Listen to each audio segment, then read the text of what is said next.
These are the 5 factors on why you're still skinny fat. Look, you're here because you want to actually change your body and make a change to your physique. And this is exactly what you need to do. Look, in case you think I'm just freaking capping and lying and I'm being a guru, look, this is my proof. Look, this was me June. This picture, June, July, right? Skinny fat. I was hitting the gym 6, 7 times a week, eating whatever, drinking boba, eating processed foods all the time, literally not caring about my diet, but still hitting the gym. Like, as you can see, I had muscle. Look, I had muscle. I wasn't, like, necessarily a stick, right? I had muscle, no abs at all, just straight fat, right? Then, end of July, I'm like, all right, bet. I'm going to get abs in 35 days. Boom, abs in 35 days. This is the beginning of September, locked in. In this video, I'm going to show you the exact step-by-step process I use and the 5 factors that are keeping you skinny fat. Number 1, your diet. Look, everyone tells you to eat chicken breast, rice, all kinds of crazy stuff. Look, you don't need to do that. That's way too boring. Look, all you need to do is eat a whole foods diet. Cut out all the seed oils, cut out all the processed foods. Like, this should be common ball knowledge. Like, the reason you're skinny fat is because you have a bad diet. So if you fix your diet, you're not gonna be skinny fat, okay? So eat whole foods. Look, ground beef, potatoes, steak, potatoes, sourdough bread, strawberries, eggs, Greek yogurt, okay? Greek yogurt, boom, whole foods, no processed foods. You need to cook your foods. Stick to only single ingredient foods, and you will be chilling.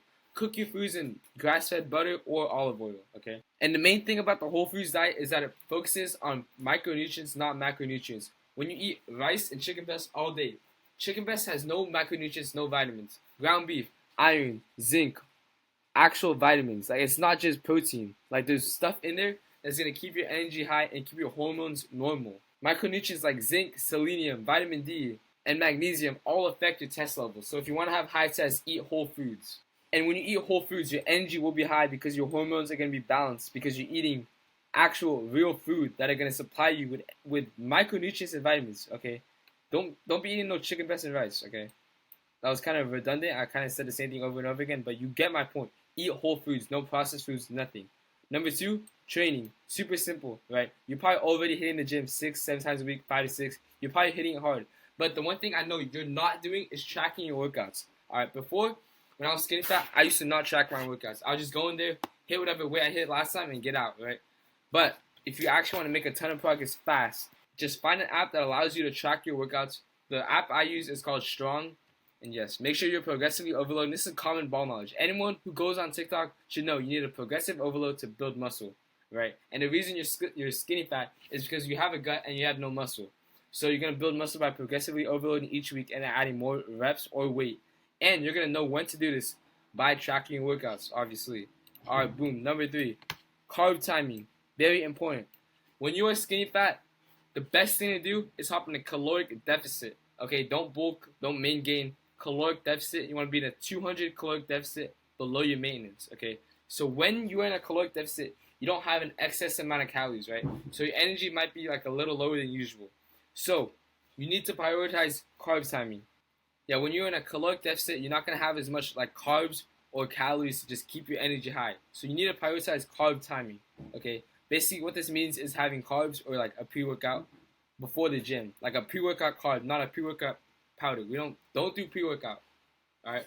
The ingredients in there are terrible. Sucralose, artificial sweeteners, terrible. They're gonna mess your gut, destroy your energy. So the best pre-workout carbs to use are gonna be raw honey and a banana. You can also do like 2 kiwis. Literally anything that's a fast digesting carb. Okay. Like the raw honey, that's gonna add sugar in it. It's gonna give you a bunch of energy. It's gonna replenish your glycogen fast and give you energy for the gym. Don't ever work out while you're fasted. You're not going to have any energy. You're going to feel like crap. It's not worth it, okay? Yeah, so make sure you refill your glycogen stores before the gym if you want to optimize your performance in the gym. Sleep and recovery. It should obviously be common ball knowledge to get 8 to 10 hours of sleep every day, but some of you are not doing that. You're scrolling on TikTok all day watching my videos. But, I mean, if you're watching my videos, you're obviously going to be in a better spot than you were before. But don't be scrolling on Reels like 1 a.m., dude. You're going to mess up your sleep schedule. Like, let's say you go to bed at 2 a.m., right? Then you wake up at 12 o'clock. Yeah, you got 10 hours of sleep, but it's not the same as going to bed at 8 p.m. and waking up at like 6 p.m., right? It's different. It messes up your body. It messes up with your circadian rhythm. It is not good. Wake up at the same time and sleep at the same time every day. Okay, get as much sleep as you can. And recovery. After the gym, people always tell you, drink your protein shakes, have a protein powder or something. Don't do that. Have carbs. You need to replenish your glycogen. When you work out, your body uses glycogen as fuel. Okay, so when you get home, your glycogen stores are going to be depleted and you're going to feel tired, right? So you need carbs to refill those glycogen stores and get your energy back up. When your glycogen is low, your body can't recover properly. So you're basically stopping yourself from recovering. So have carbs after the gym. A good post-workout meal would be like potatoes and ground beef. Potatoes, carbs, ground beef, protein, micronutrients, iron, zinc, boom, good. Hormone optimization / stress management. A lot of these bodybuilders and all these influencers tell you low fat, high carb, high protein meals. The problem with this is that fats keep your hormones balanced and keep your energy high. If you stick to a low fat diet, you're going to have terrible energy. Just terrible. Your life is going to be terrible. Like, if you have ever tried that diet before, you would know exactly what I'm talking about. And the thing is, right, fat does not make you fat. Excess calories does. Okay, so make sure you're having healthy fats from like avocados, the ground beef, eggs. Eggs have fats. Don't avoid fats. Fats are not the enemy. Okay, you're not gonna get fat. Now, stress management is very important.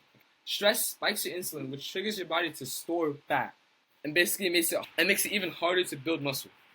Along with that, high stress makes you crave for like sugar.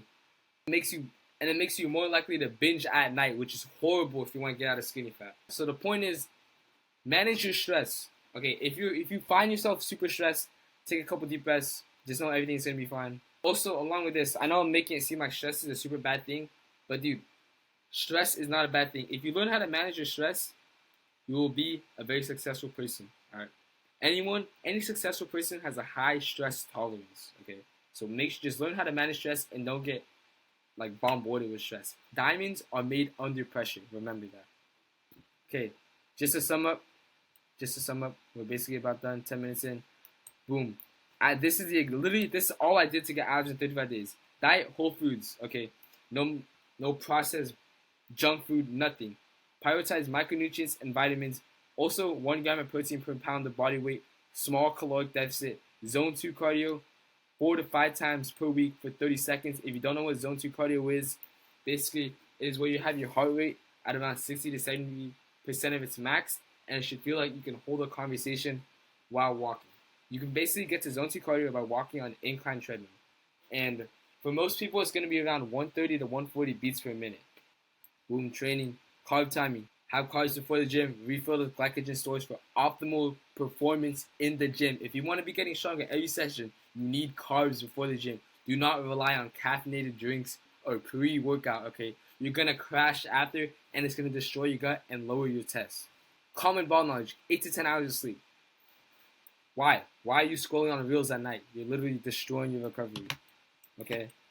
How are you going to get abs when you're staying up till 3 a.m. and you're not giving your body the chance to recovery?